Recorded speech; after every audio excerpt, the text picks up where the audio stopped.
be filmed and recorded for live and subsequent broadcast available through the Council's website. The Council is a data controller under the General Data Protection Regulations and Data Protection Act 2018. We broadcast and record Council meetings to fulfil our public task obligation to enable members of the public to observe the democratic process.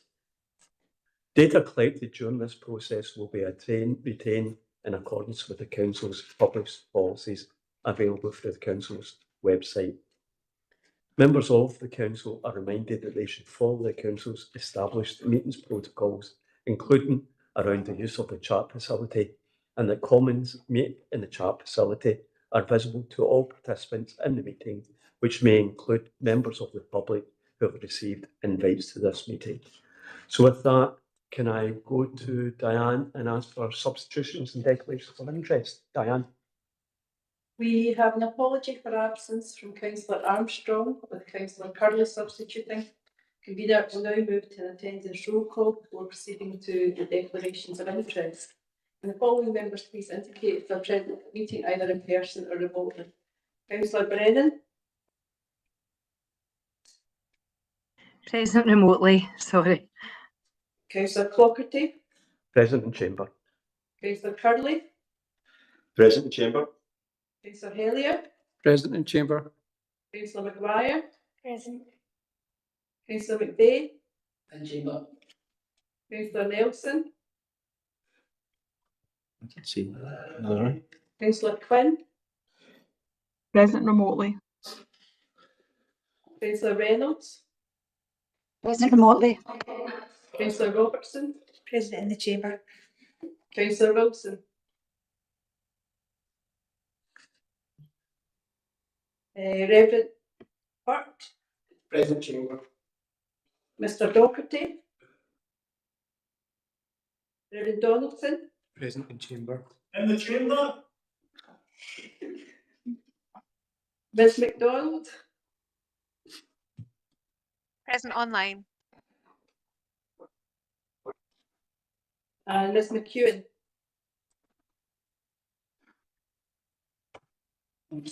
All is typed into chat. Should you tell something so she might have a problem? Yeah, I could see.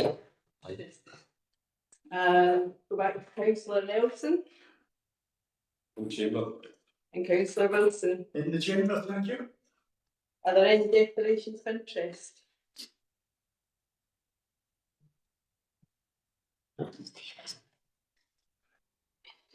Can I thank you all for attending today? Excuse me, sorry, just online.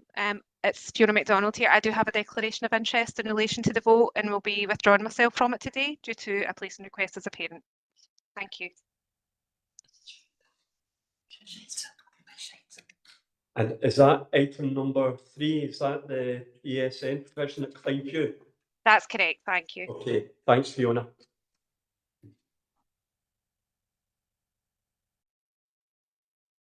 Okay, and with that, can we move to agenda item number 1, which is the outcome of statutory consultation regarding the future leadership model of Newark Nursery School. And I'll ask Michael to introduce the paper. Michael.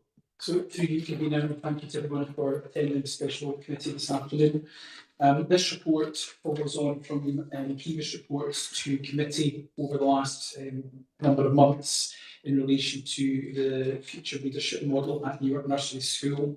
I don't want to necessarily go over the entire history of the report because it is outlined in the report, but this has been triggered, if you like, by the title of the now previous head teacher, Hazel Mitchell. And as a result of that, we've taken the opportunity to consult on the future leadership model. The service, if you recall, carried out a pre-formal consultation process, which we reported to committee in January. And the outcome of that being to take a proposal forward, one proposal forward, and that was changing the status of Newark from a school to an early learning centre. So it would remain a single entity, but it would change its status from school to early learning centre. And the committee in January approved that statutory consultation process, and that ran as at 1.4 from the 23rd of January through to the 10th of March, with a public meeting being held during that period on the 20th of February. Post the formal consultation process at that point, as a 1.5, Colleges for Education Scotland then carried out their work, where they have provided a report on the educational benefits of the proposal that we were putting forward. And they, as part of that process, reviewed the responses that we'd had to the consultation. They did attend the public meeting, and they also visited the nursery as of 1.5 on the 12th of March. Just moved to section 3 now, focusing in on 3.6, which is the consultation process, and at 3.8 outlining the overall response we had. So our survey link was live during that period, and we had 31 responses to the whole consultation. And you can see in section 3.8 how that broke down the response in regards to those that agreed or didn't agree or were undecided. Obviously, at 3.8, what we're seeing there is that more people were not in agreement with the proposal, or were for the proposal, but there's further narrative coming in respect of that later in the report. You can also see how that broke down in terms of who it was that had also responded. So at 3.10, there is a summarisation of the key points that were made in the feedback that we got, where we got those open text of options within the survey, as opposed to just stating whether we agreed or didn't agree. And at 3.10, some of those points are summarised there in terms of what parents felt were the benefits. What I would say overall was that I think when both in reading some of the feedback and also feedback we got from the Education Scotland visit, that despite the proposal paper that we had put out both at the pre-consultation stage and at this stage, there still remains some confusion as to what the proposal was actually putting forward, i.e. that there was response, and you'll see that captured in the narrative, where people were of a view that this was more than just what we were proposing, that there was potentially a move to change the hours of the running of the nursery, or the age range, for example. And that's never been part of the proposal. It has solely been around the leadership model. So when both in terms of people who supported the proposal or those that didn't were expressing views beyond what we had proposed, and it indicated that maybe people hadn't been entirely clear. So there was obviously in the opposition to the proposal, people felt that the status quo was potentially what they wanted to retain, and that they very much valued the current the leadership in terms of Hazel, who's just left. However, what we were seeing in response to that is that the challenge, and we said this at the pre-consultation stage, the challenge for us as a service is to recruit to the head teacher post, because Newark Nursery School, as it currently exists, is the last school within the early years provision. All of our other early years provision, whether it's standalone or nursery classes, particularly standalone establishments, are not schools. They are early learning or family centres, and they are led by staff who are not qualified teachers. So if we were to maintain the status quo at Newark, we would be looking for a head teacher and not a head centre. The difference being the qualification that sits around each of the posts. And what's absolutely abundantly clear is that people value the status of the nursery as a separate entity, and all that entails around the leadership that brings. And I think some respondents expressed a view that they would like maybe some of the existing nursery staff to take over the leadership of the nursery, but that can't be achieved if it stays as a school because they are not qualified teachers. So I do recognise the complexity of some of this. We didn't have anybody, unfortunately, come along to the public meeting on the 20th of February. And so within the proposal, there were actually people who didn't agree with the proposal because they were actually proposing another option, which was the nursery class option. So they were actually not agree with either of our with the proposal, but they weren't wanting it to stay as a school, wanting to move to nursery class with Newark Primary School, which we put to the side at the end of pre-consultation. So there were 5 responses saying that they didn't agree because they felt it should be a nursery class.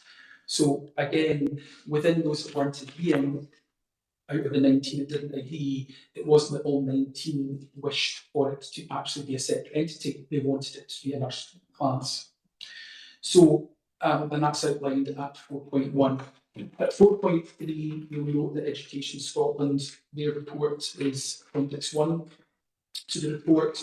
They did find that there was an agreement from the inspectors that they agreed with the proposal in terms of the educational benefits. And certainly in the full report, they wanted us to continue, should the proposal go ahead, to communicate with staff and parents to ensure absolute clarity on what the model would look like.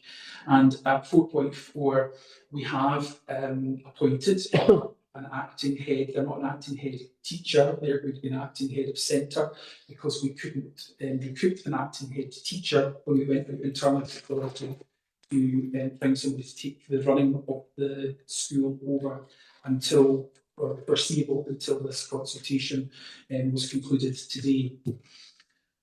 So on that basis, given our experience as a service and given that the vast majority of the staff who work and run and lead our early learning settings are not teaching staff, our potential future leaders will come from that cohort of staff. And we know that in other authorities across Scotland, that is an increasingly challenging role to find a head teacher of a nursery school. And on that basis, back at 1.6, including considering the fact that we were in receipt of maintaining position that led us to take forward the proposal, we should move to the early learning centre. That we would be best placed to move from a school to an early learning centre, as we have done before within the authority, and as such recommend that is the course of action, despite the fact that not everyone has agreed with the proposal. We would recommend at 2.1 that the committee approves that Newark Nursery School becomes a standalone early learning centre under the leadership of the head of the centre, and that the name of the new establishment would be Newark Early Learning Centre. Happy to take any questions. Okay. Michael, probably just me first. Can I ask a Janet and John question? What is the practicalities from being a head teacher and a head of centre? You know, what is the main difference between the both of them? So through you, Convener, the main difference is the qualification route and the experience. So in order to be the leader of a school as a legal entity, you have to be a qualified teacher and registered with the GTCS. And where we have early learning centres that are led by experienced and qualified staff who are not qualified teachers, and they're not registered with the GTCS, they are registered with the SSSC, which is a different entity. That essentially is the key difference. Ruth? Just to say, outlined in 4.7 is already so we don't have principal teachers there who so perhaps Yvonne would like to come in on this as well. But the leadership journey is clearer within the partner centre model rather than the school model, because we don't have, so a nursery school, if we've only got one nursery school, then you can't get a teacher, a PT, a deputy, a head, and you're not getting that, that development. Yvonne, are you wishing to comment? Are you quite happy with Michael and what they're saying? No, I'm quite happy with what Michael and Ruth have said. I suppose the other thing to point out for your head of centre is they've got a specialist degree in early years specifically. So those staff have trained in that. Many staff have started off as practitioners, as Ruth said, moved through to seniors, possibly graduates or seniors, into deputies, and then moved into heads positions. So usually you find that the head of centre has been in early years for a long time before they've got into that position of a head of centre. And they've also got that specialist degree in early years. Okay, thanks, Yvonne. And sorry, if I could just come in further to just that point. So at the point of advertising for a head of centre and not a head teacher, the most likely candidates would be existing deputies within our earliest establishments. But we also, if you recall, have deputies leading and managing our nursery classes. So the pool that we have of prospective candidates moving forward is much wider in terms of securing the leadership of a setting such as Newark, and indeed all of our early years settings. Okay, thank you, Michael. Thanks, Yvonne. Thanks, Ruth. Sorry for abusing my position there. Can I open up for general questions? Chris Wilson. Yes. Oh, David, sorry, the lights. I've got the light, I've got a halo behind me. I wouldn't go that far, David. I took a great deal of interest in this, and I was approached by members of the current school staff who felt that it would probably be more appropriate for the nursery to, in fact, join in with Newark. The more I looked at it, the more I thought, the more I came round to what's been suggested in the paper here. We got Newark wrong back at the beginning of the 2000s. We incorporated Slane, Muir, Highholme, Bokerston and Clunplatt schools into one school with 500 pupils. That was a mistake. It took us about 5 heads before we got a head who really was up to the job and could handle that sort of thing. And the current head is handling it extremely well. She really is. And I don't think we should load her with any more. And I'm quite happy to support the proposal in the report, Michael. Ruth, do you feel the need to come in? I do feel like, I mean, I think we have to be very careful of being critical of any officers in this. Our head teachers are high quality. What I would say is the current head teacher is equally of high quality. So I first would like to come in on that. Second is, yes, that was the pre-consultation. We accepted what we basically took out was whether or not we wanted Newark to be a standalone facility or linked to the current school, and it was very clear that people wanted it to be a standalone facility. So then the consultation was whether or not it remained as a school. Michael's outlined why we're saying that probably isn't the best educational benefit, or it remains, or it becomes a centre. And that's what we're saying would be the best educational benefit, whilst it remains a standalone centre. Tommy? Thanks, Medina. Michael, I'm looking at the chain and looking at the stats, 65% of the respondents in the pre-consultation were in favour of the fair option, and a similar number in the actual consultation they are in favour. Now, if we approve this today, the one that it fits isn't what's going back at those people will say, well, what's consultation if you don't take into account what we're saying? So how would you respond to that? Michael? So through you, convener, I think that I absolutely accept the point that you're making, and within the report, although we have 19 people opposing the proposal, as I've explained, there are a number of them that were actually opposing it because they preferred the option that Councillor Wilson referred to, which was the nursery class. So there's then a difference between 11 for it and 14, if you like, who were against it. So there's a difference of 3 in that regard. I think what this has done is it has I mean, I've reflected on it as to could we have been clearer in the proposal, but it's challenging when we're there waiting for public meeting, we don't have people coming along. I understand why that maybe happens, and I felt we had more of an opportunity to discuss it at that point. It may well have become clearer to those that responded about the nuance of some of this. I think the HMI who came and spent pretty much a day directly speaking to staff and to parents got more of that opportunity and was able to then, give some explanation as much as they could as to what the detail of this was.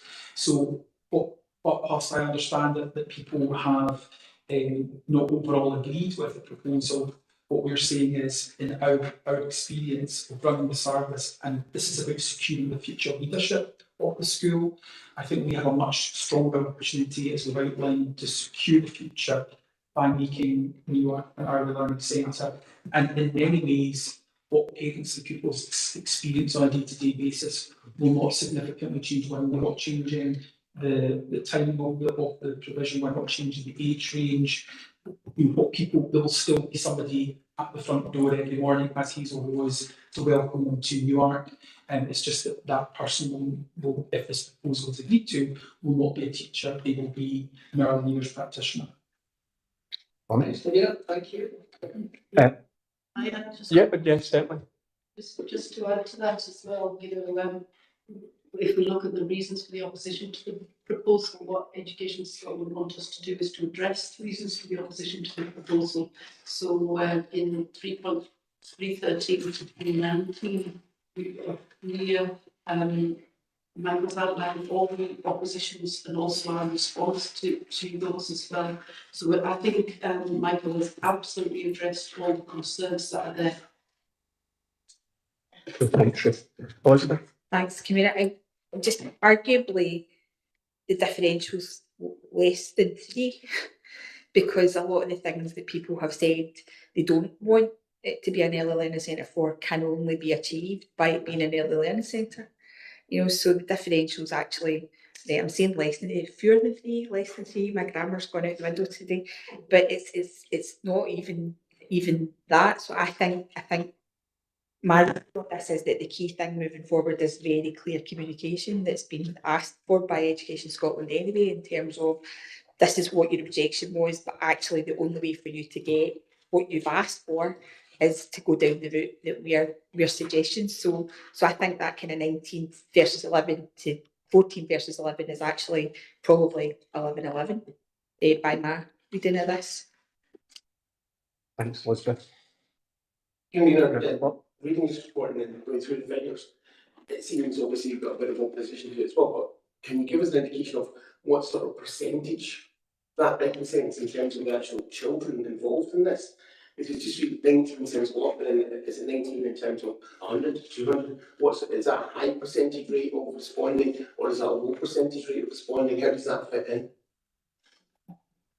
Right, so I think if you look at 3.9 on page 3, you'll get a rundown there of who has responded, the type of role that they have, if you like. So if you consider that Newark currently has in 3.1 80 children, that there'll be well over 100 parents potentially, but this has gone out wider than just parents. Yeah. So I think the response we've had at the formal consultation is lower than the consultation response we had at pre-consultation, but that's often the case. So it's, I suppose it's as an overall percentage of if just even the school roll and the families, it's a small percentage out of the total number. I can see the maths, but not right now. I think you have to put things in perspective.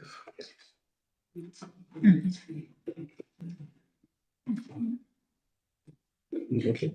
Yep. I'm looking for Innes. Yeah, going back to these numbers at 3.8, it's saying that there's only 11 people in favour of this, but 11 respondents in favour, and 19 against, which is about 60%. That's quite high. Really, it's a flag there, doesn't it? I think we have to look at the amount of people who could have responded to this, and what Michael's saying is there would be well over how many children? Well, 80 children. 80 children in the school, in Newark School, but we'd also have also looked at the actual school itself because it was affected. So this is the respondents were actually quite low. So you're just taking a percentage of those who responded, not the people who could have responded. What I would also say is if we have something where there is a very strong strength of feeling, then we would see at the meeting itself a high turnout. We've had that in the past in some of our consultations where lots of people have attended the meeting. So although you're looking at the 90, the 11, that's just of the people who actually responded, which was fairly small. We are saying that we think that some of them were actually voting for another option which had already been discounted, and that some of the options were referencing things like they want the current staff to take over from the head teacher. So we're not entirely sure that they understood that that the nursery centre option wouldn't give them that option. So when we're consulting, we're looking at everything, including people's opinions and responding to the reasons they're given to the opposition to the proposal, rather than just a vote. Right, I mean, if it comes to an election, people don't vote, you don't consider that their vote, you know. It's only the people that vote. So in here, there's obviously there's not a lot of respondents, but all the respondents have responded. 60% who voted against it, which is high. You know, I take that on board, and I think both Ruth and Michael have tried to explain that the best they can. You know, especially given the nursery school option was taken off the table at an earlier point of view. I can't see anybody online, and we. Oh, sorry. So I was just going to be a bit petulant and go, I just spoke 5 minutes ago to make this very point. you know, like the 19 versus 11 isn't what we're actually talking about. But I just said that 5 minutes ago, that's all. That's okay.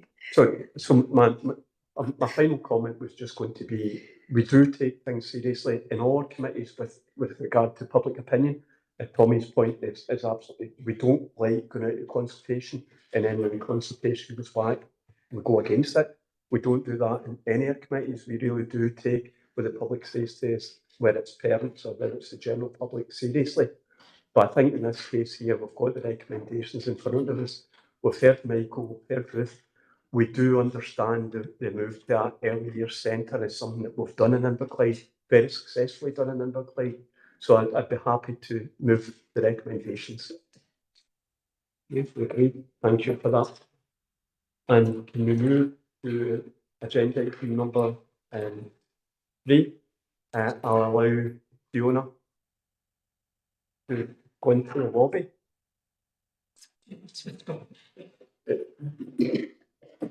Is that okay, Anne? Yes, through the chair. Yes, we're required to withdraw from the entire discussion. Thank you. Okay. And can you confirm when that's been done, Dan? Oh, Jesus.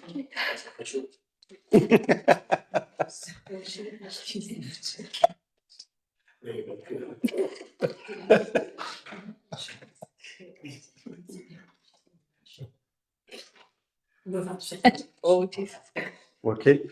Elizabeth just had a couple of blessings there, I think. Can we move to agenda item number 3, which again is the outcome of the statutory consultation for the ASN provision at Clyde Academy. Michael. So through you, convener, similarly to the previous report, we took a report to the committee in January. There wasn't a pre-consultation in relation to this statutory consultation, but we sought approval in January to move to a statutory consultation regarding the introduction of the ASN provision for people with additional support at Clyde Academy. And as at one point, Ian has highlighted later in the report, this reflects an increasing level of need amongst our learners right across the local authority who have additional learning needs which would best be met through special settings. And as indicated, we have provision, as everyone will know, at Stelmaris Notre Dame High School, which can no longer cope with the level of need that we have within the authority. So the committee agreed to us having a statutory consultation to introduce a new second provision at Highview from August 2025. And the consultation ran in similar time to the previous paper, and there was a public meeting held on the 11th of February. And in a similar way, Education Scotland then conducted their review of that and did 2 days worth of meetings by both going to Highview Academy and engaging with stakeholders at Notre Dame High School as well as that they attended the public meeting. So in section 3, without rehearsing the narrative in relation to the background to the consultation, as I've just done, we proposed that the provision would be introduced from August 2025, and it would start with a cohort of SRM pupils, provision offering up to space for places of 10 pupils per year group. And those pupils will be supported in their learning within the provision, as well as accessing their learning within mainstream classes, as is the model currently employed at Notre Dame High School. The consultation process and outcomes outlined in section 4 and the response to follow section 5. And as you'll see, the response was significant. We had 371 responses to this proposal, with the vast majority agreeing, 129 agreeing, 21 disagreeing, and 21 respondents being undecided. For a very high turnout as well at 4.1, with 48 stakeholders attending that meeting. I've forgotten the total number of questions I was asked, but there were many, and we stayed behind at the end of that meeting to meet and talk with a number of families who wanted to just engage with us to further understand points relating to their family context. So section 5, as you'll see, the vast majority of respondents support the proposal and believe it will benefit pupils, students with additional support needs. Very much people understanding the importance of inclusivity, the benefits of ensuring that ASN pupils can attend a mainstream setting and have that support to access their mainstream learning. At 5.3, whilst many people agreed, what they also went on to say was that they felt that every school should have such a provision. Whilst at 4.5, some respondents were supportive of the proposal, they were concerned about the school's capacity to handle the additional needs without affecting the quality of education for all students. And there's a response to that in section 8. At 5.5, some respondents were concerned about the adequacy of the current staffing and resources to support the provision. And again, there's a response to that in section 8. In terms of the opposition to the proposal, 6.1, some respondents were concerned about potential negative impact on existing students, including increased workload for teachers, possible disruption. Some parents were worried about the impact on children who do not have additional support needs. And several respondents who were undecided were holding that view because they felt they lacked further information about the proposal and its implementation, and that included questions about funding, staffing, and the specific nature of the ASN provision. We did go into that in some more detail at the public meeting, and there's a response to that at 6.2. In 6.4, parents and staff raised concerns about the opening of the new provision and what that would mean in terms of resultant loss of space and facilities for children attending Highview at the moment, and the Garville Centre, which, as you know, is our joint deaf provision between Highview and Northwood Primary School. In section 7, the feedback from Education Scotland was that they support the proposal in terms of identifying that it has clear educational benefits. And in 7.2, there was a view from the HMI who visited the school that the space identified for the provision would be sufficient initially, for the introduction of pupils potentially may be an issue as the provision grows in future years. And again, there's a response to that I'll come to now. So in response back, the school will be given additional teaching and support staff for the provision. The provision will not be run using existing staff. Pending a decision here this afternoon, a principal teacher will be appointed and alongside other staff to take forward the provision.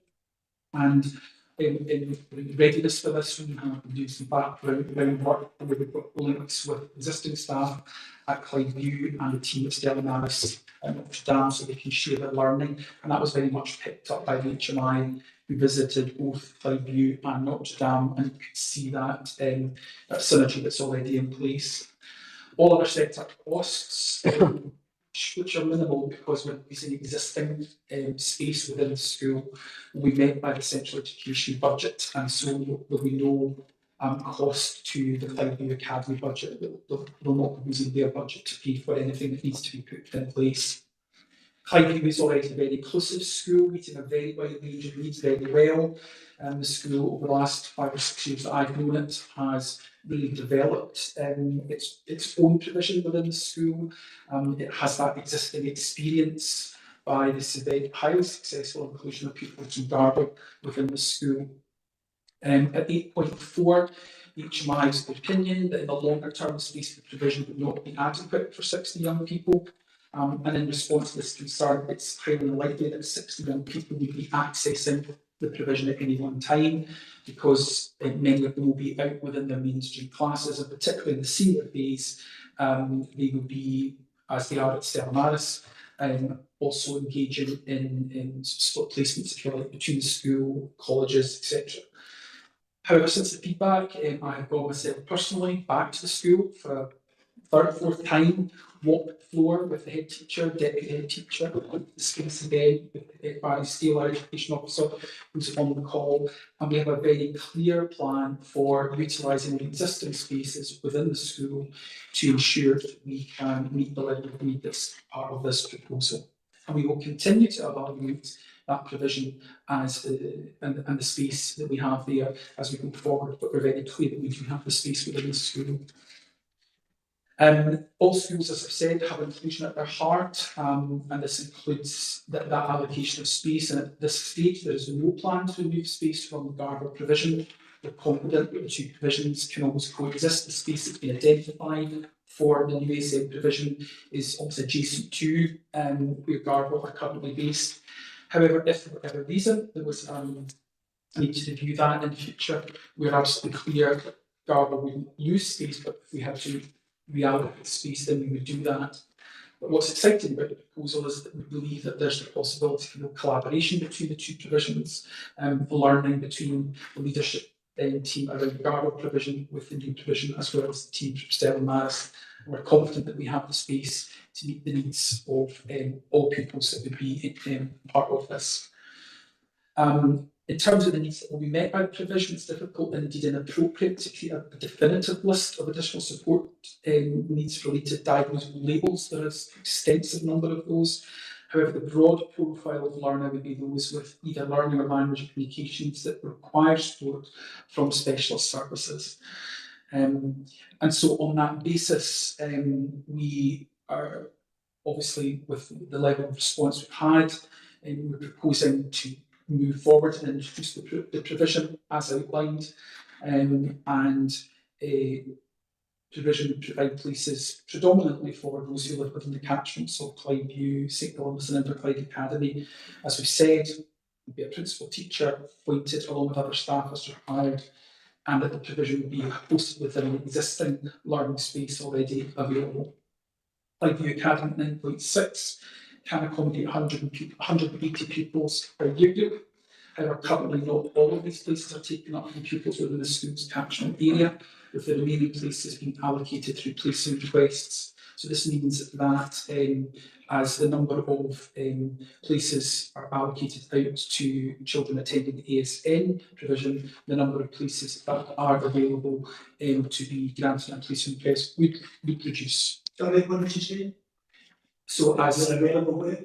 So as there are 180 pupils allocated per year group at Clydeview, And as we allocate places to pupils into the ESN provision, there would be a reduction of the number of places that were then available to be allocated to policing requests. Sorry, if I wasn't clear in dry mouth. So back to the recommendations. The Education Committee is asked to approve the proposal placing provision of Clyde Academy as outlined in section 9 of this report, and that this proceeds from August 2025. Thank you, Michael. Thank you for that very full review. David, I'll let you. Yeah, thanks very much. This is quite a sensitive subject. Councillor Kirby and I were at a primary school in Port Glasgow. Probably the where the parents were getting quite agitated about ESN provision. They were particularly jealous of what was happening at Clyde View, and that this was not happening within Port Glasgow. But no matter how much we explained there was Craig Malloch in Port Glasgow, we still got, well, I thought we got a hard time, I really did. But regardless of that, I'm not very much in favour of this. It seems to me as though we have been given some money and we've decided then to shoehorn in this facility into Clyde View, the money / government. It's a bit like the peat restoration that we did at Garbucks and Dowries Farms. We're given £900,000. Well, let's go and dig some ditches up in the hills and see what we can do with a pointless net zero exercise. When I look at 7.2, the HMI are stating that the space might not be sufficient. And also at 8.4, again, they don't think the provision would be adequate for the number of children. So there is a question. First question is, will the space be adequate? A second question, does this having this ESN facility, will this cut down the number of placing requests which are made to Clyde View, which is generally recognised as our top secondary school, consistently in the top 30 state schools in the country, and parents have a desire to send their children there? Will this cut down the number of placing requests that can be satisfied at Clyde View? Thank you. Michael, I'd like to first that. I might have one comment to make, Councillor Wilson from the chair, but Michael, I'll let you come first. Okay, so in respect of the question around space, whilst that was the view of the HMI 8.4, you will note 8.5 that we have gone back and looked again at the space that we are proposing to utilise. We are satisfied that the space that we have is sufficient, and that has been agreed with the head teacher and deputy head who's leadership responsibility for inclusion, Barry Steele, who's on the call here, our education officer for inclusion. So we're satisfied, despite the concerns that the HMI has, that the space that we have within the school is there for this provision going forwards. In respect to your question regarding placing requests, so there are 180 pupils able to attend Clyde View in each year group, and at any given time, the number of young people from the catchment will fluctuate depending on the numbers that are in the associated primary schools. So the number of places that are left available to us to give out to placing requests, in some years we might be able to grant all of those. In other years we possibly have more placing requests than we have spaces in the school available to give a placing request to. What this will do, as I think I explained when you asked clarity in the previous question, is this will reduce the number of places that we could give out to placing requests. However, we may be in a situation that in any given year in the future, we have sufficient space in Clyde View to accommodate the children from the catchment who need to attend all of the placing requests and the children who need a space in the provision. So it's difficult to say that it will be in any given year definitively a no, because we don't know the numbers and we don't know how many people will put a placing request in. Okay, Councillor Wilson. Councillor, I was only going to say, you can't have your cake and eat it. can't actually say the Scottish Government is giving us money for this and we don't really need it, and then in the same breath use the Scottish Education Institute of saying it might not be big enough. Surely, if they don't think it's big enough in the future, it shows a great need for an ASN provision within Cliveview. That's what that's telling me. So if it says it there, then you can't then use it to say we're throwing away money. Because I respect your view. there's obviously a great need for this provision. The argument might be whether or not Cliveview is the best place for it, and I think Michael's adequately shown that Cliveview is a fantastic place for it. That is probably the argument is. I'm going to bring Councillor Curley in, so sorry again for abusing my position, Councillor Wilson, but we can chat it later. Councillor Curley. Yeah, I thought when Councillor Wilson was going to speak, we might be in agreement, but I was, within a few words, I was strongly disavowed of that opinion. As Councillor Wilson said, we were a meeting at St Francis Parent Council, where this issue was brought up. And certainly I took the challenge as intended by the parents at that meeting, which was a fair challenge, because they recognise that Craigmarlock is providing a completely different facility to children with traditional sport needs than Stella Maris or the new facility at Cliveview if it goes ahead. So their challenge to us, and it's a challenge I've had separately with parents, is when will Port Glasgow be able to have access to this kind of facility? Looking at it, we can see how a facility in either Cliveview or St Columba's, or a facility in either Notre Dame or Inverclyde Academy fulfills a general facility throughout those two sort of general catchment areas. Whereas in Port Glasgow, we don't really have access to that kind of facility. So that would be my challenge to officers. This is great. It's good to see it moving on. But is this the end of the proposal, or are we looking to try and increase it? Because what we're basically saying implicit in this report is that the new facility at Cliveview, and forgive me if I'm mistaken, will be looking at Inverclyde Academy, Cliveview, and St Columba's, where Stella Maris will be Notre Dame, St Stephen's, and Glasgow High School.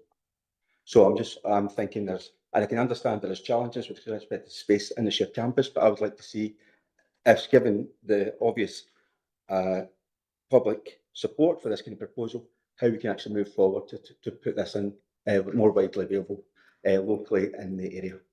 Michael? So through you, convener, you're possibly preempting the next report, and you might have picked up within it an options appraisal that we feel we now need to do. This report certainly, along with what the contents of the third report, allows us to meet the level of need that we need to provide for August 2025. But we recognise within, and I don't want to steal the thunder of my next report, but I might defer to that report and picking up a response to more directly your comment in that next report, if that's okay. No, that's fine. What I would say is that although we are trying to demarcate the pupils who would attend the two provisions, there may be exceptional cases where, for various reasons, it may be that a child, there might be something around the environment of one of the provisions that suits them better. So we would always put the needs of the child first, i.e. you may well have a child living in, for example, St Columba's catchment who, for whatever reason, might be better suited to Stella Maris. So we'd always want to retain that right to meet the needs at that bespoke level. But broadly speaking, at this stage, we're looking at giving ourselves more capacity across the secondary, and at this stage, the most effective way to do that is with this proposal. I'll come back to your other question in the next report. No. Okay, Chris, I'm going to bring Natasha and then Elizabeth. Natasha. Thank you. So first of all, I believe that the money that's going to be spent for this provision is not the ASL money. That's what we're talking about in the next report. It does say, and you've said yourself, Michael, throughout this, that's from the existing central education budget. This need was also identified before the Scottish Government announced that money that was coming to us. This is an ongoing pressure that we've had in our local authority area, where children with additional support needs has been increasing year on year, which we've all been made aware of constituents for a number of years now. just on what you said there, Councillor Wilson, about the top school in Inverclyde, I think that's quite a difficult and quite a dangerous thing to say. It's the top academic school based on exam results, whereas you've got schools in our area which have maybe got stronger skills when looking to support students with vocational needs. So some of our schools do that because that's what their cohort needs more than maybe the academic skills that you'll be talking about. Quite a lot of the questions I was facing that have been answered in the feedback. This unit will be a resource for pupils across Inverclyde. So whilst you pointed out and other people point out needs in specific schools, I think the main thing to focus on within this report is that this will be a base for pupils from across Inverclyde to come into. We've got one at the moment in Notre Dame, and we're hoping to spread that provision to Clyde View. Something that's really important to understand about this as well is that this resource is to try and encourage and support our students who have got additional support needs to stay within mainstream school, to still have those connections with people that are of the same age group of them, to try and give them as much of a mainstream school experience as possible, and to try to enable them to achieve as much as they can. So I think that this report, and I think what we've heard from the feedback as well, is really positive. My question is around the finance, and apologies if you've answered this already. I don't think you have. I understand that one-off costs will be met by Central Education. It won't come out of the school budget. We spoke about a principal teacher for the unit and obviously associated staff. I can see the annual recurring costs and savings isn't outlined here. But would that be a future report to this committee once we kind of flesh out the wider base, or when will we get to see that? Michael. So you convener, possibly should a reflection have included the staffing costs linked to the proposal, and certainly in respect of the teaching posts that will go in. There's obviously the money that we are referring to is now part of our overall budget, so there's an element of that is now helping to support the wider costs.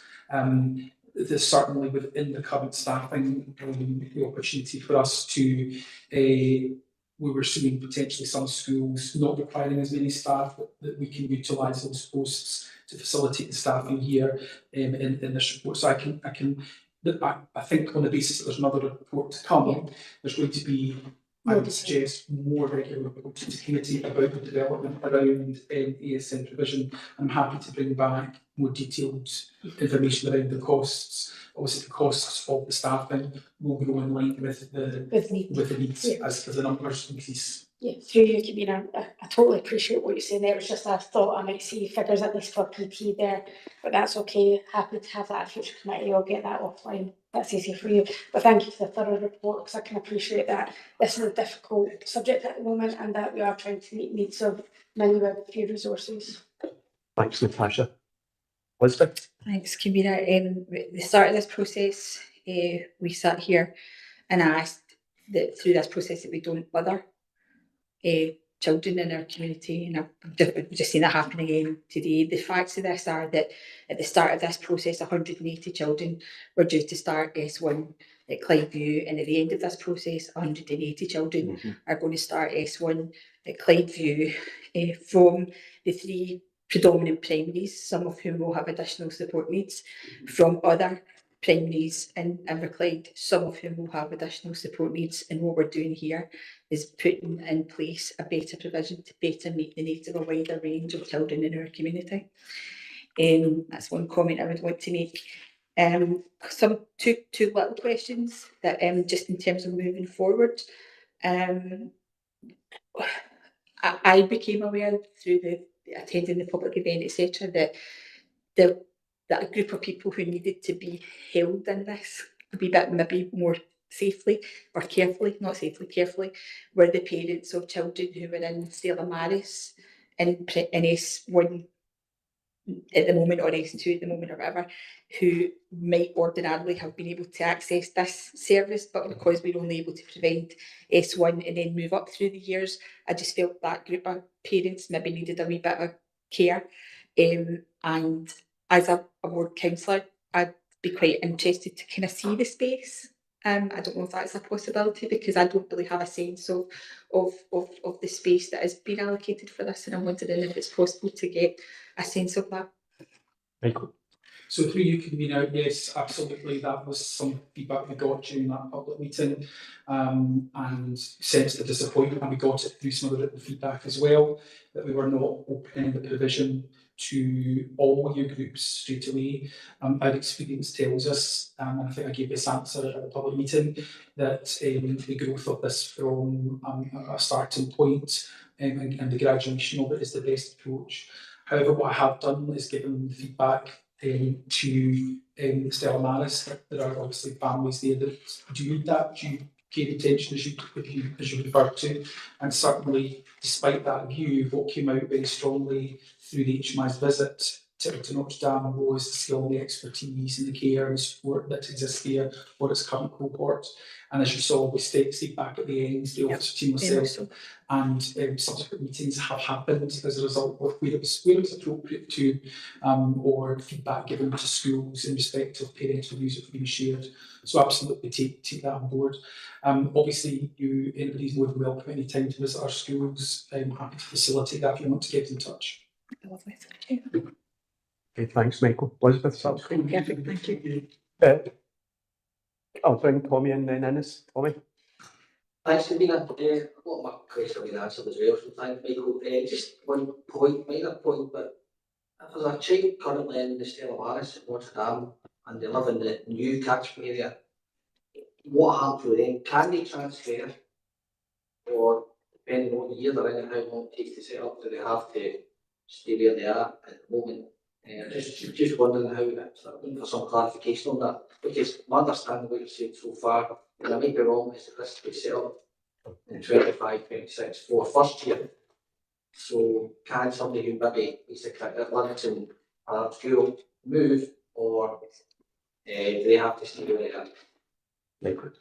So currently, this proposal would see an S1 cohort start in August. So I think if I'm understanding your question correctly, if there was a current, if you're talking about children who are in S1 right now today in Notre Dame, when this provision opens, they will then be in S2, and there would not be an S2 cohort in Clydeview.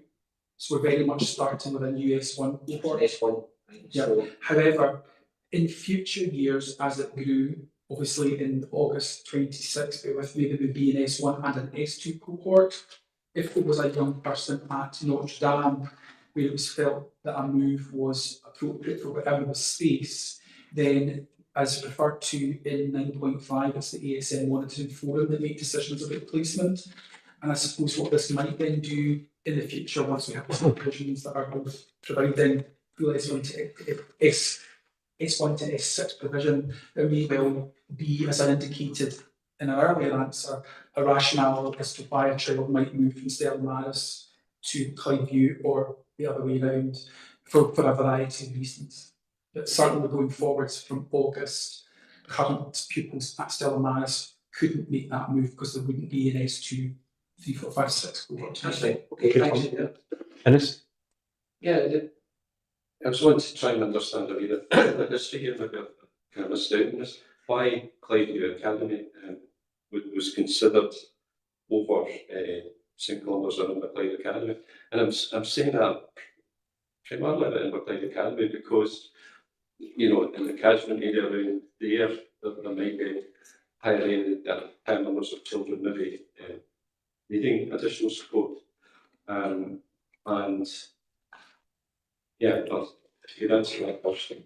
Michael? So through you, convener, I'm just referring to, we did include this in the report to committee in January. Yes. And answer this, the proposal paper is an appendix 1, and certainly at 5.9, which was the proposal documentation, we had identified Clydeview because the overall 5.10, the overall role projections for Clydeview are that the role will decrease over the next few years, so that in terms of the number of pupils from its catchment coming in, the numbers will decrease. In relation to Inverclyde Academy, what we need to be careful of is the development work down in Inverkip. It's the housing that's there, and actually the projections for Inverclyde Academy, you know, are that it will increase. So that would be a reason why we would not want to put in a provision such as this at this stage in Inverclyde Academy, but we identified Clyde as a preferred option. Okay, Ennis? Right. And would Inverclyde Academy been able to, you don't think we would have had the space to accommodate us then? That's what you're saying? Well, through you convener, it currently would have the space. It's more the fact that in future years, as its role increases, we would need that space. We've also, if you recall, just put in a Gaelic provision at Inverclyde Academy, so it does have at the moment a specialist provision, if you like, that is it's in its infancy. Clydewood does as well, that is noted in terms of Darvel, but in terms of it's predominantly the rising predictions and projections of the role of Inverclyde Academy due to house building within its catchment. And there's obviously, it's mentioned in the report that there's going to be a cost for travel, so I mean, that's something I suppose that has been taken into account of it. So again, through you convener, ASN transport is a challenge we're facing right across the ASN provision that we have. In some respects, by providing provision closer to where young people live, there may be less impact on elements of the transport budget. However, the numbers requiring transport are increasing, particularly in Marlow. So that's an area, as Ruth and Tony, who's on the call, will be able to talk to in more detail, but there's ongoing review of how we can seek solutions as to the challenge we face in the ASN transport budget. And one final question. Obviously, there seems to be an increase. Pupil numbers are going down, but there's an increase in the ASN. Have we identified what the reasons are for that? Through you, convener. I think it's a very difficult question to answer. I think over time, in the pre-pandemic, we've been seeing the level of need increasing. I think the pandemic has exacerbated that in many ways, and the level of need, particularly coming back with a cohort of young people who particularly were born during the pandemic, and now we can see an increase in the level of need and the complexity of need. There are a range of other factors in respect of, I think we are becoming more able to identify the level of need through assessment and where appropriate diagnosis. I think there are huge complexities in this area, and I'm not sure I've got time this afternoon to happy to meet you individually and talk to you about that. But the number of young people who have more complex needs than we've seen previously is certainly a factor. I think there are other competing factors in relation to challenges we face in terms of poverty and the impact of poverty on the level of need as well. It's highly complex.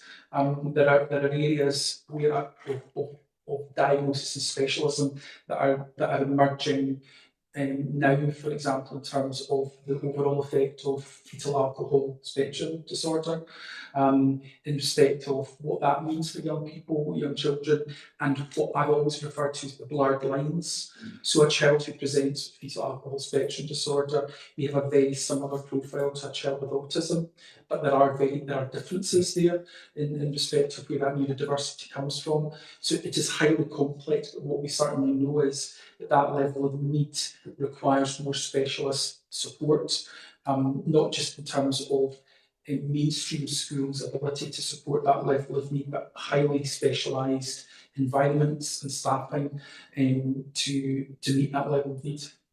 Yeah, it's obviously what you're saying is very concerning, and I think as a local authority, we need to know why these things are happening so that we, as a local authority, can do everything we can to help to address that. I'll bring Ruth in, but to be fair, I think we've got to be careful that this is not just an Inverclyde issue. This is an issue that's getting reflected throughout Scotland and the UK. So I think we've got to be careful to not put ourselves down, if you know what I mean, as if this is just something that's focused on Inverclyde. It is the whole reason why the Scottish Government, to be fair to them, have put in more money for the ASN is because they've listened to councils and that expanding need they've got. But I'm sure Ruth was Yeah, probably. that's exactly what I was going to say. You know, that there's a national work being done on additional support needs. Some money has come our way with it, but also support as to how to best meet the needs. These are all immigrant children, every single one of them. Yep. And they deserve the best we can give them. Yep. And Michael's presented a paper which is basically saying, here's how we, within limited resources, and we absolutely accept that, can best meet your needs. I think what I was trying to say was that what should be addressed is how to stop children needing additional support. I think, you know, that would be better than trying to deal with a problem that's happened. Can I just say, I think we can probably debate this infinitum because it'll go right through. I mean, Michael's touched upon just one part of it, and there's numerous reasons why we could discuss this probably to the cows come home. But if Michael's answered your question, if that's okay for you, I'm going to bring David in. And then if Natasha wants to come in with something else, I'll bring Natasha in, but I'll bring David in first. That's okay. Convener, is it appropriate for me to place an amendment in front of the committee? Yes, you can place an amendment in front. I'll go for that. Take guidance from. Sorry, apologies to you, convener, but there's no motion for the committee at the present time. Right. Well, I'll be moving the recommendations. So the recommendations are getting moved from myself as chair, as you would expect. Appropriate for me to put the amendment forward just now? Can we wait the debates first? Yes, sure. If people are wanting to come in, I'd prefer to wait to everybody who can gets in, because I've got Natasha and then Ian wanting to come in, so I'm going to bring Natasha in first. Then whenever the chance, I'll come back to yourself, Councillor Wilson, David. Natasha. Yes, thank you, convener. So I don't have any further questions on the report. I think it's been really clear, a lot of information, and I understand that for some people maybe this is a new area, but I think that some of the comments that have been in the chamber today have demonstrated to me a lack of awareness of maybe what additional support needs are. So can I ask officers, is there maybe a briefing that could be had just around ASN? I myself, I got diagnosed at the age of 13 as having ADHD and attentive. I didn't get picked up in school because that's underemployed. I didn't have outlandish behavioural issues. It's not something that we can manage or that we can diminish. It's not something that we can train out for people. So the fact that we've had the comment today, can we stop additional support needs? No, we can't stop them, but what we can do is build an education system that will help include and support and provide better equity to our students. And I think that's part of what we're trying to do with this today, and part of what we're going to be going on to the next paper. We'll support that. I think possibly there needs to be a bit of education, just possibly across all members within this chamber and external to just around what additional support needs are, and that we're not just necessarily talk about educational needs, like mine is a neurodevelopmental condition where my brain is physically developed differently. You can't train that out of me, you can't beat me with it, you can't, give me food, love, no money to get it out of me. It's just the way that my brain is developed. There'll be children in our local area that like that, but we've also got within our ASN provision students who have got physical disabilities, they've maybe got motor disabilities. So I think we need to maybe have a bit of a discussion as election members to get that awareness. I think a lot of us are aware, but I think possibly today's highlighted to me that, we can't stop the need. We need to adapt the way our system is run to try and improve more people's needs being met. Thanks. Natasha, that's okay. I'll discuss it with Michael and Ruth. Yeah, of course. Yeah, and I mean that with the utmost respect for everybody in this room, but I just think that to me there's been a highlighted need there for us. Okay. Can I bring Ian in? That's okay, Ian? Thanks, convener. Yes, as a father of a child that was educated at Cliveview Academy, I'd just like to thank Michael for his extensive report here, which has shown that the proposal and the motion that hopefully we are going to put forward is going to be exemplary. And I think it will for the following reasons. It's a facility which has got an excellent location. It's going to provide provision for ASN. It's going to provide provision for these children to be brought forward and get the needs that they need. And I'm quite sure also it must take into concern that the children already at the school will also provide a great environment for these children to be in that environment and to move forward, and also to be supported by the parents. So I just wanted to bring forward the motion. Thank you, Ian. Reverend Butt? It just seems to me that this whole discussion, this whole thing is about Griffith, getting it right for every child and the importance of that is, and that everyone is different, and it's about empowerment more than anything else. And the more you do at the younger ages in primary and secondary, you're equipping these young people for what is to come in the years to come. We are seeing an increase in these sort of issues. There's going to be a greater increase, I think, as we go on. That's just probably, I think it's an inevitability with that. But if we can step in there and do as much as we can, I think what just been said about Clydeview is so important. It is a good pastoral environment as well as educational environment and physical environment within the context of the school. After we finish here, I'm going up to Clydeview to speak at a leavers ceremony at 6 o'clock. And that's celebrating everyone and every achievement, not just those at the top of it, but the whole lot. And that's what's important. Thanks, Dave. Sorry. No, at all. To come in just with a comment, I'm a great believer as well sometimes that when comments are spoken out publicly, it's quite important that there are sometimes comments that balance those. And I'm kind of annoyed at not coming in the previous point. But I absolutely love this proposal. I welcome this proposal. I think when you look at this, increasing the additional support needs provision within Inverclyde, there is nothing negative about that, it is only positive. And one of the things I don't love particularly is school league tables. I don't think they're helpful or healthy, and when it comes to education and getting it right for every child, it's not always about academic achievement. And I think therefore increasing additional support need provision within our area can only be viewed as a positive and should be celebrated. And I also feel, having heard the comment from our corporate director, I also want to say thank you for having a heart and a passion to get it right for the children in our area and to seek to do the best for them. And I think that this is a fantastic proposal that we should support. Thank you for that. Now, I've got Sandra coming in. Sandra, online. Sandra, would you like to come in? Thanks very much.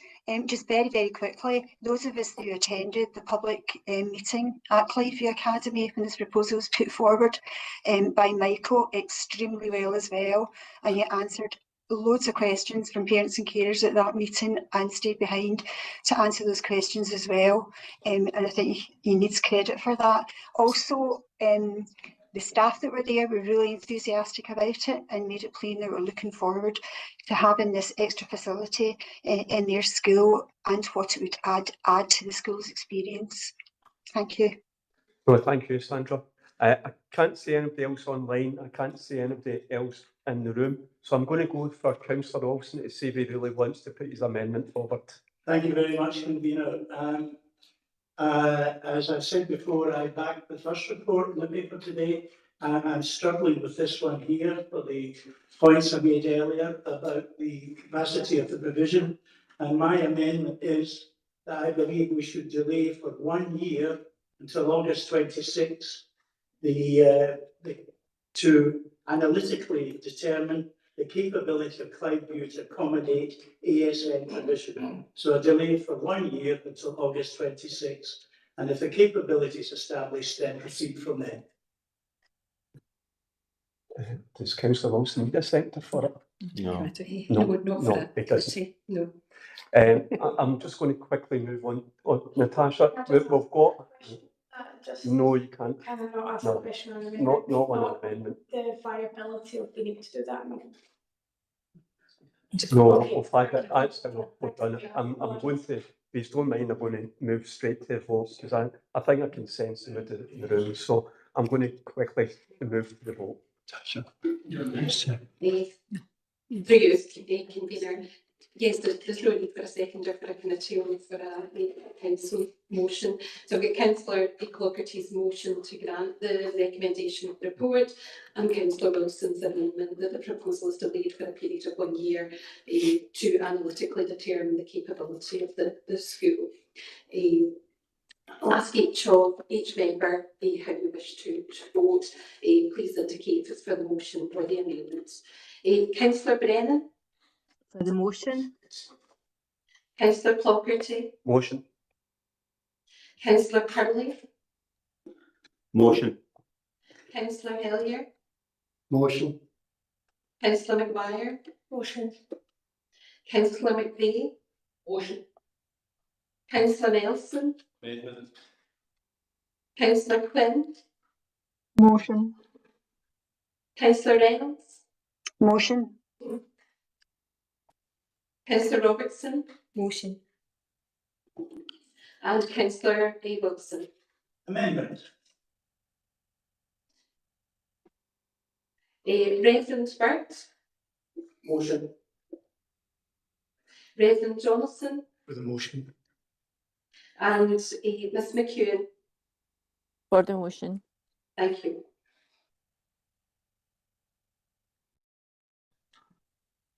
So the motion is carried 12 votes to 2. Thank you. Can I thank you for that, members, and can thank both our officers and yourself very much for this important.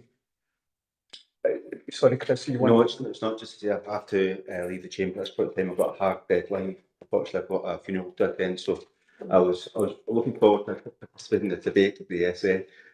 Michael, I might need to take a rain check and you explaining how your proposals are going to go, but I think it's best rather to stop the debate. I'll leave at this point in time. You know, you can always get information off of Michael if you require information for your group. So again, can we move to agenda item number 4, again the SN, and again this is on the future additional supports specialist provision, and I'll ask Michael to introduce the paper again. Michael.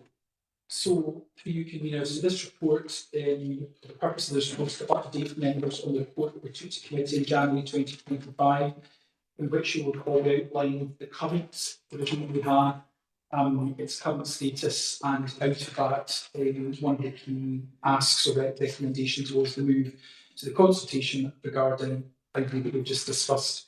So this report seeks to give you a further update on the work that officers have been doing to ensure that we have the requisite capacity for the ESM provision for August 2025.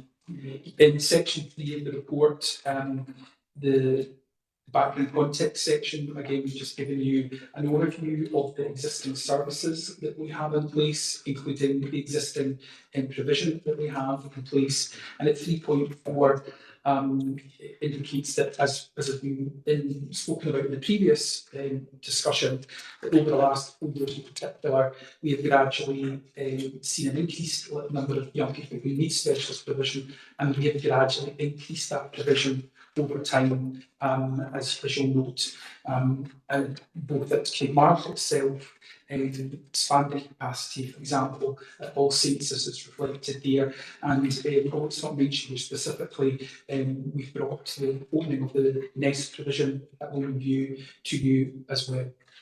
The rising number of learners, 3.5, who require support has been, as we said, identified as a risk. It's a risk register that is currently in place.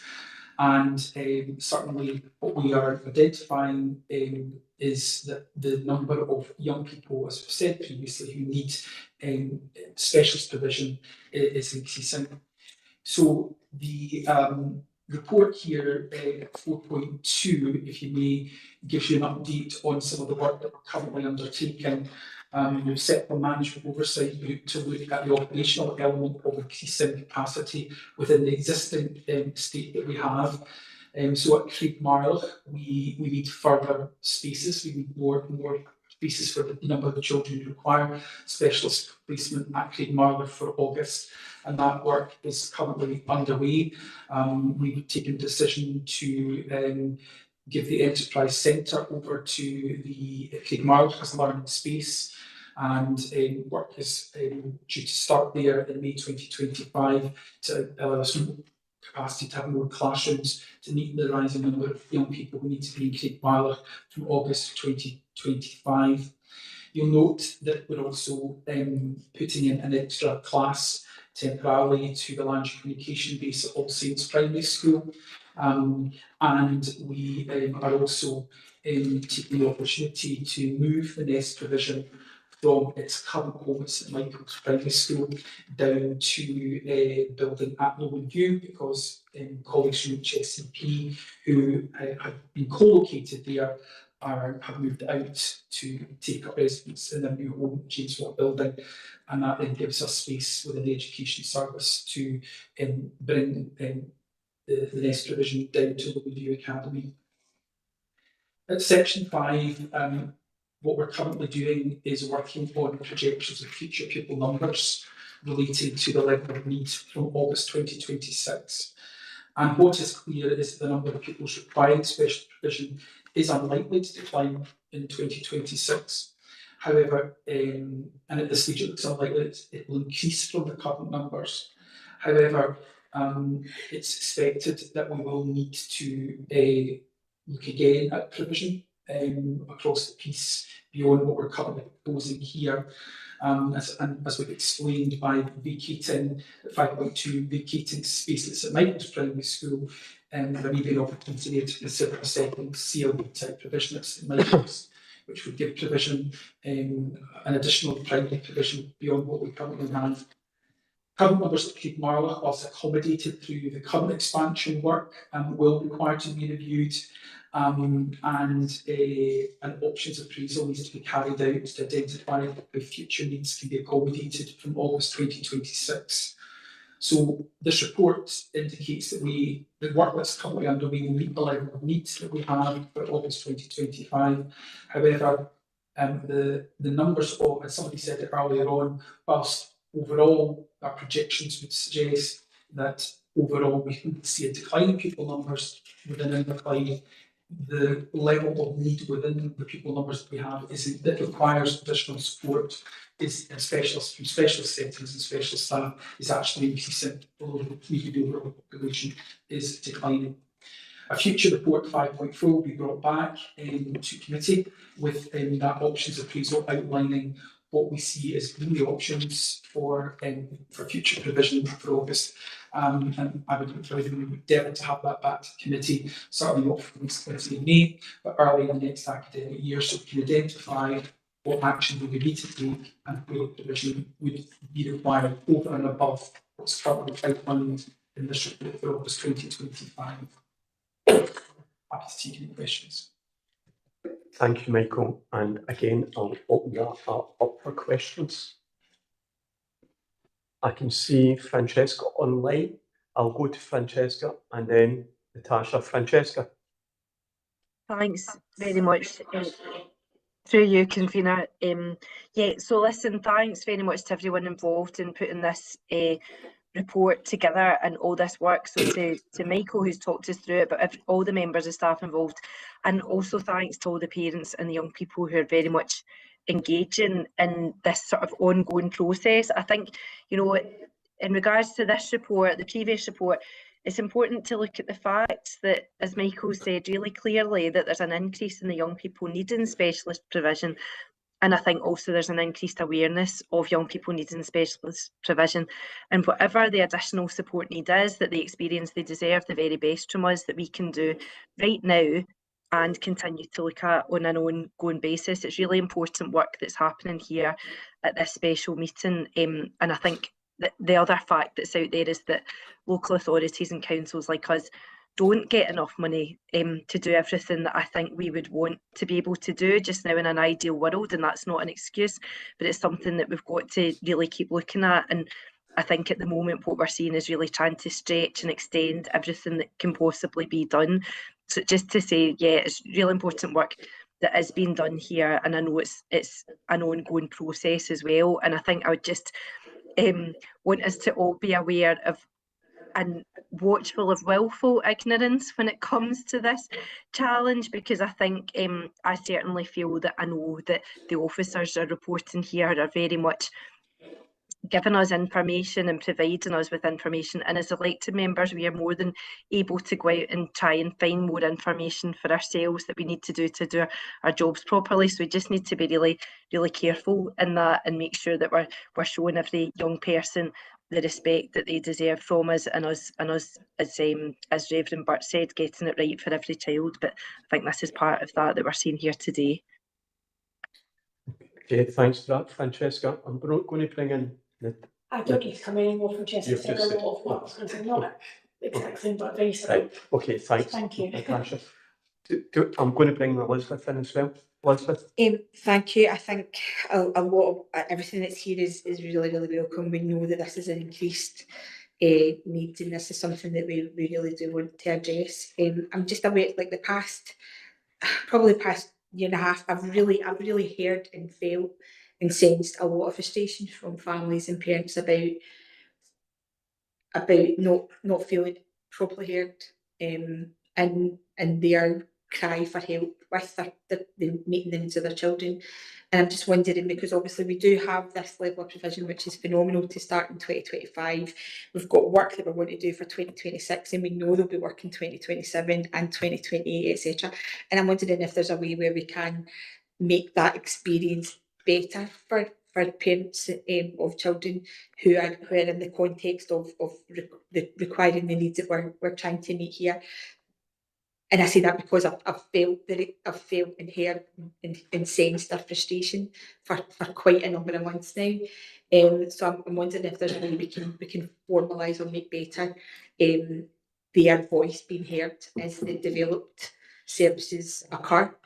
And the second thing is, obviously this is all about the kind of education side of the house. There's obviously the other side about respite and holiday care and all that kind of thing. And I'm just wondering if there's going to be a paper covering those things as well, because that's obviously another aspect of this. I was curious that they were both covered in the paper.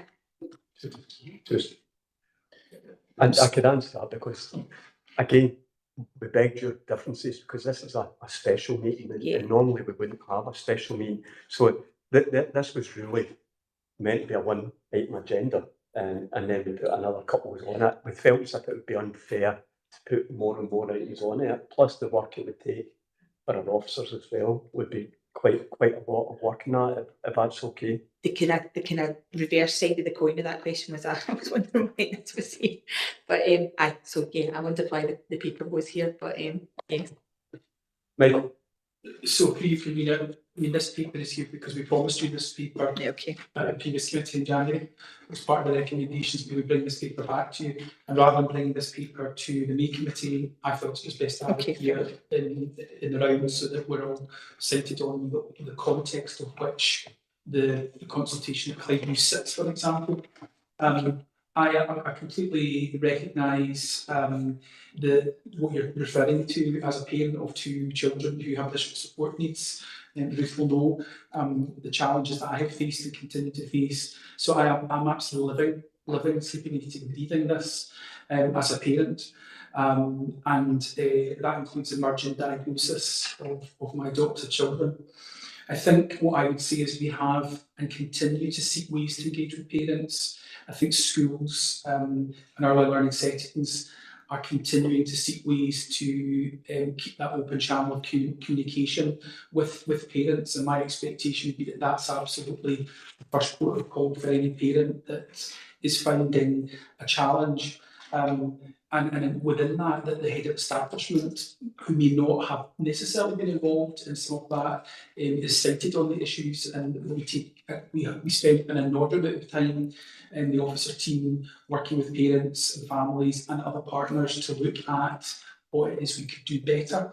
And part of this is an attempt by us to continue to do better by having the right provision in the right place. And that includes ensuring that mainstream schools are doing all that they can within their universal offer, the additional resources that they have access to, alongside the development of and the improvement of the services that are outlined in the report. For example, ICOS being just one EAL team, that all of those component parts are working together in partnership for each of the children.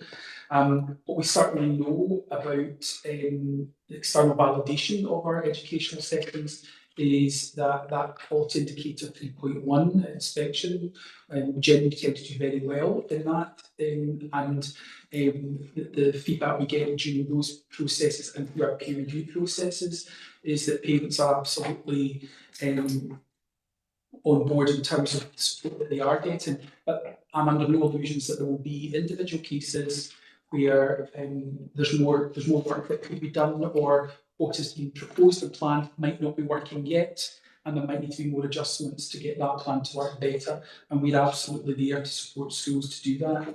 We've also, Barry, who's on the call, Barry Steele, has a very good relationship with the ASN parent group that we've been at the inception of that. We've been alongside that group, and we talk to them regularly, and we want to continue to do that. It may well be that going forwards, what we need to consider as a service is a wider strategy around ASN that includes all the component parts we're talking about, not just the provision. Maybe it does bring in the other elements that you referred to, Councillor Robertson. So I think that may well be coming in terms of an options appraisal, that it's not just about spaces in schools, it's about the other complementary parts to an overall strategy that's working better for us. Fabulous, thank you. Thank you. Can I bring Innes in? Innes? Yes, thank you. Yeah, if I draw your attention to on page 40, 6.25, that's the staffing, it says final figures to identify the additional staffing required coming from within existing education budget, partly by reassigning existing teaching posts to the new provisions. So my questions are these teachers who are they coming from within Clyde Academy? Are they already there? And are they going to receive specialist training for ASL that's required? From my point of view, as we know, we've reported this Education Committee numerous times, you know, our argument, our conversation with the Scottish Government with regard to teacher numbers. And just now, we are sitting at 8 more teachers, and we would probably want to use them in a flexible way as possible. Now, I'm not taking the ammunition away from Michael, but I would assume that if we've got to use these 8 teachers, then we will use them throughout our education establishments. Our teachers are a moving feast, and teachers go and come and go constantly all the time. And if we have got the budget that we've got to use in teachers, the Scottish Government are telling us that, and we've got a need, then it seems sensible that we use the need that we've got to use the teachers that we've got to fill that. But I'll let Michael say it, but and I might be totally wrong. So for you, convener, one of the things that occupies my time at the moment is what we refer to as the annual staffing exercise, where we staff our schools according to a staffing formula.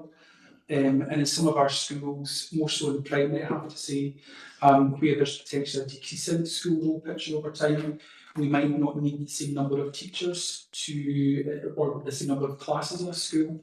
So what that does potentially is it frees up a teaching post. And what we would do is, the word pivot's been used at this committee before, pivot that teaching post to ASN provision. As well as that, we have, as indicated in the first paragraph, an additional amount of money coming to us. So as I've made clear, I'll say it again, the staffing that's going into Clydeview is not, the teachers that are going into Clydeview are not coming from the Clydeview staff. We have extra staff over and above its current teaching allocation. Right. And so will those teachers have specialist training So through your convener, yes, absolutely. We have a protocol now where all of the staff who are going into specialist settings, and the job description, the person specification is very much tailored to the setting they're going into. So absolutely there's an expectation that somebody applying to the principal teacher of a provision such as this would have the requisite skills and qualifications, and additional potentially would seek desirable elements of additional qualifications around additional support needs. So absolutely. Thank you. Okay, Innes? Yep. Yes. Thank you. Okay. Can we agree the recommendations? Thank you very much. And I'm sorry that probably took a wee bit longer than expected, but the discussions were there and this discussion has to be had. So thank you for your attendance. I'm not bad for you. Sorry, I was fine. I thought that was 1 hour and a half, so I apologise.